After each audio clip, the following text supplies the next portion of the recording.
아시는 분도 계시겠지만 루이스는 생애 말년에 2마리의 고양이와 1마리의 개를 키우고 있었습니다.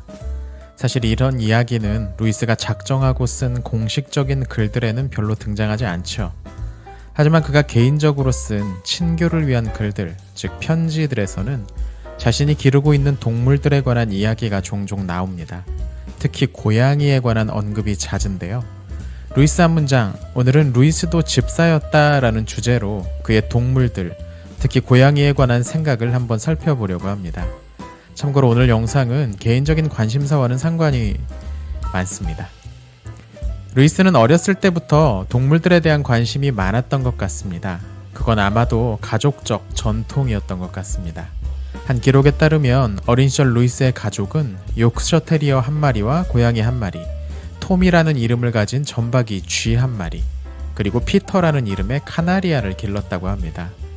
이런 환경에서 루이스는 자연히 동물들과 친하게 지냈던 것 같습니다. 사실 루이스가 처음으로 일종의 이야기를 만들어낸 건 아마 67살 때였던 것 같습니다. 그리고 이 이야기의 주인공은 의인화된 동물들이었죠. 그 이야기에서는 쥐와 개구리가 용감한 기사와 귀족으로 등장했습니다. 이들이 힘을 합쳐 악당 고양이를 물리치는 이야기였죠. 바로 복센 이야기입니다.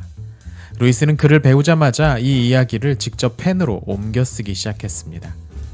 후에 루이스의 가장 유명한 작품 중 하나가 된 나니아 연대기에서는 사람처럼 말하는 수많은 동물들이 등장합니다. 아마도 그 배경으로 복센 이야기가 있지 않았을까 하는 추측을 하는 건 자연스러운 일입니다. 직접 이야기가 이어지는 건 아니라도 어린 시절의 창작 시도가 어느 정도 영향을 주었을 수도 있을 겁니다. 복센 이야기는 그저 어린 시절의 취미로 끝나지 않았습니다. 루이스가 세상을 떠나기 전까지 한동안 그의 집을 방문해 치료를 했던 의사를 가리켜 루이스는 아라부다라고 불렀는데요. 아라부다는 복센 이야기 속 의사의 이름이었습니다. 그녀는 중국 연어였죠. 60년 전 만들었던 이야기의 생쥐 기사가 그의 마음속 한구석에서 여전히 뛰어다니고 있었던 것 같습니다. 루이스는 한 편지에서 애완동물에 관해 이런 내용을 쓴 적이 있습니다. 저는 사랑하는 애완동물을 두고 슬퍼하는 사람을 비웃거나 놀리지 않을 겁니다. 하나님은 우리가 그분을 더 사랑하기를 원하시지 다른 피조물을 덜 사랑하길 원하시는 것은 아니라고 생각하기 때문입니다. 동물을 가까이 두고 기르는 사람이면 거의 피할 수 없이 마주하는 순간이 있습니다. 바로 기르던 동물의 죽음이죠. 일반적으로 동물의 수명이 인간보다 짧기 때문입니다. 당연히 그럴 때면 크게 마음이 아프게 되는데요. 어떤 사람들은 동물을 향해서 보이는 그런 감정을 비웃기도 합니다. 그게 무슨 큰일이라는 식이죠. 하지만 루이스는 동물을 사랑하는 것, 그래서 동물의 질병과 죽음에 관해 슬퍼하는 것을 비웃는 것이 얼마나 한심한 일인지를 지적합니다. 우리에게 문제는 덜 사랑하는 거지 더 사랑하는 게 아니라는 거죠. 하나님을 사랑하는 것이 다른 피조물들을 덜 사랑하는 이유가 될 수는 없다는 말입니다. 4가지 사랑이란 책에서 루이스는 동물들이 어떤 인격성을 지니고 있을지 모른다는 추측을 제시합니다. 이런 내용이죠. 동물에게는 함께라는 말을 써도 좋을 만큼의 인격성이 있습니다. 아직은 대부분 한 덩어리의 무의식적이고 생물학적인 충동에 불과하지만 말입니다. 그 동물은 다리 3개는 자연에, 나머지 다리 하나는 인간 세계에 디디고 있습니다. 그들은 일종의 연결고리, 곧 대사와 같습니다.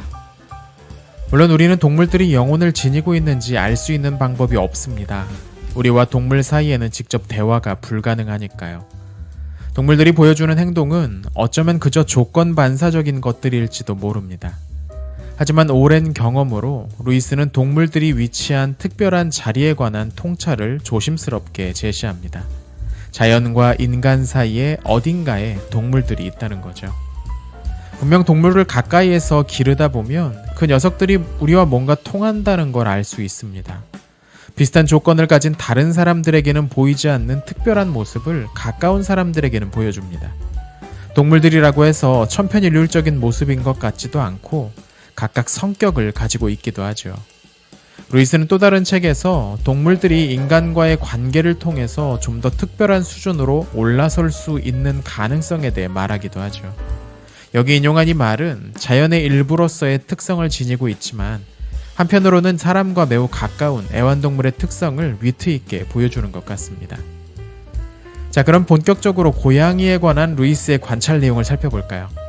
1955년에 쓴 한 편지에 루이스는 이런 내용을 적습니다. 얼마 전 고양이와 강아지에 대해 이야기를 나누다가 이런 결론에 이르렀지요. 고양이와 강아지는 둘 다 양심이 있는데 강아지는 정직하고 겸손해서 늘 편치 않은 양심으로 사는 반면 고양이는 바리새인이라 늘 편하게 산다고요.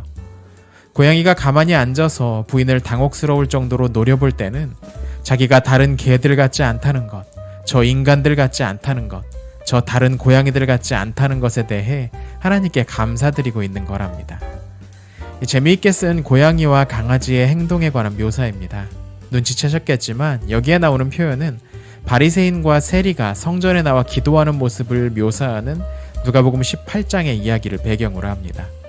자신은 죄인이라며 차마 머리도 들지 못한 채 기도하는 세리와 대단한 자기애에 빠져서 하나님 앞에서 의를 자랑하는 바리새인의 대조인데요. 루이스는 고양이가 마치 바리새인처럼 자부심이 강한 것처럼 보인다고 묘사합니다. 실제로 고양이를 길러본 분들이라면 이 말이 어떤 모습을 가리키는지 잘 아실 겁니다. 물론 일부 예외도 있지만 대체로 고양이는 강아지에 비해 뽐내기를 좋아하는 것 같죠.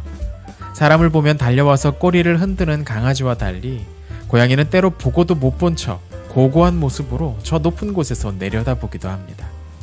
그런데 사실 루이스가 말년에 키우던 고양이는 애교가 제법 있었던 것 같습니다.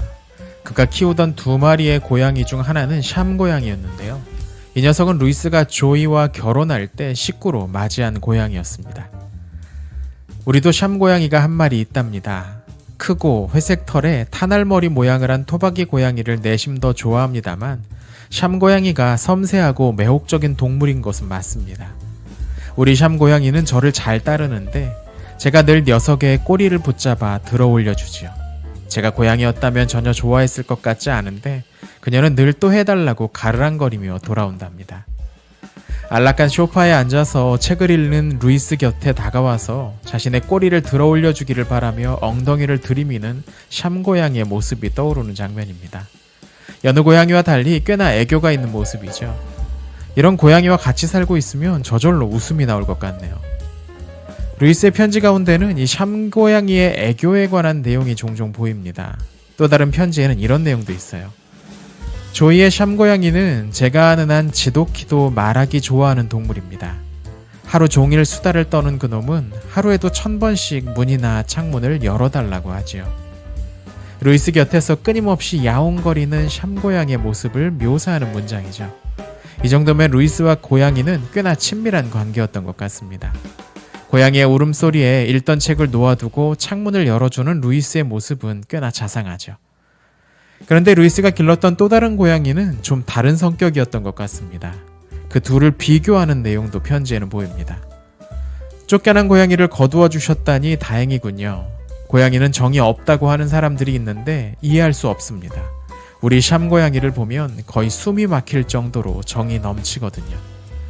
네, 우리 집 갈색 수고양이는 돈 후안 같은 제비족이자 주께서 보시기에도 힘이 센 니무롯과 같은 사냥꾼이지요.